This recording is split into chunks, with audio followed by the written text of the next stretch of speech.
மதிப்பிற்குரிய ஜேகேஎஸ்எஸ் real estate குடும்பத்தைச் சேர்ந்த அன்பு தோழர்களுக்கு மீண்டும் எனது பணிவான காலை வணக்கத்தை அன்போடு தெரிவித்துக் கொள்கிறேன். நீங்கள் பார்த்து கொண்டிருக்கிற ஸ்ரீ சாய் கார்டன் அரசு அங்கீகாரம் பெற்ற வீட்டுமனை பிரிவு அமைக்கப்பட்டிருக்கின்ற பசும்பந்தூர் பகுதியில் அமைந்திருக்கின்ற மனைப்பிரிவில் மனை எண் 1 விற்பனைக்கு வந்துள்ளது.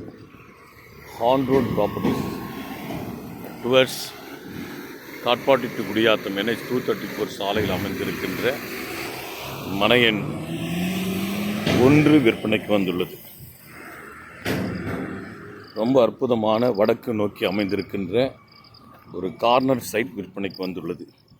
அப்படியே முகப்பு தோட்டத்தை நான் உங்களுக்கு காண்பித்து கொடுக்கிறேன். பாருங்கள், ஃப்ரண்ட்டில் 22, பின்னாடி 20, 50, 1087 ஸ்கொயர் ஃபீட் இதனுடைய இடம். ஒரு சதுரடியின் விலை அவர்கள் 4000 ரூபாய் என குறிப்பிடுகிறார்கள். பேச்சுவார்த்தைக்கு உட்பட்டது. இந்த மனையுடைய சிறப்பு அம்சம் கார்னர் சைட். நீங்கள் கிழக்கனா வச்சுக்கலாம், வடக்கனா வச்சுக்கலாம். வடகிழக்கு கார்னர் சைட் அமைவது என்பது வாஸ்து முறைப்படி மிகவும் அரிதான ஒன்று. நீங்கள் கடை கட்டி விடுவதற்கோ அல்லது கமர்ஷியல் பிளாட்ஸ் தொழில் தொடங்குவதற்கு ஏற்ற ஒரு அற்புதமான இடம். பாருங்கள், அழகாக உங்களுக்கு அதை நான் படம் பிடித்து காட்ட விரும்புகிறேன். ரொம்ப சூப்பரான இடம். இதை நீங்கள் வாங்கி கடை கட்டியோ அல்லது மற்ற தொழில் தொடங்கி வாடகை விடுவதற்கு ஏற்ற இடம். ஆகவே விருப்பம் உள்ள தோழர்கள் என்னுடைய எண்ணிற்கு தொடர்பு கொள்ளுமாறு உங்களை அன்போடு கூட கேட்டுக்கொள்கிறேன்.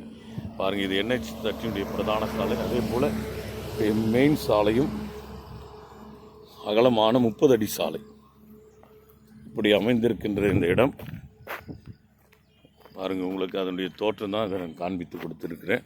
பாருங்கள், இந்த சாலையினுடைய கார்னர் சைட் தான் இந்த மனை எண் 1.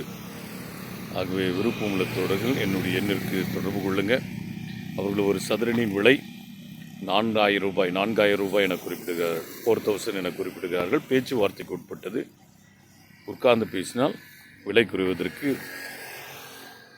வாய்ப்புகள் உள்ளது என்பதையும் அன்போடு கூட தெரிவித்துக் கொள்கிறேன். விருப்பம் உள்ள தோழர்கள் என்னுடைய தொடர்பு கொள்ளுமாறு அன்போடு கூட கேட்டுக்கொள்கிறேன். நன்றி, வணக்கம். இந்த நாள் இனிய நாளாக அமைய நான் வாழ்த்துக்களை தெரிவித்துக் கொள்கிறேன்.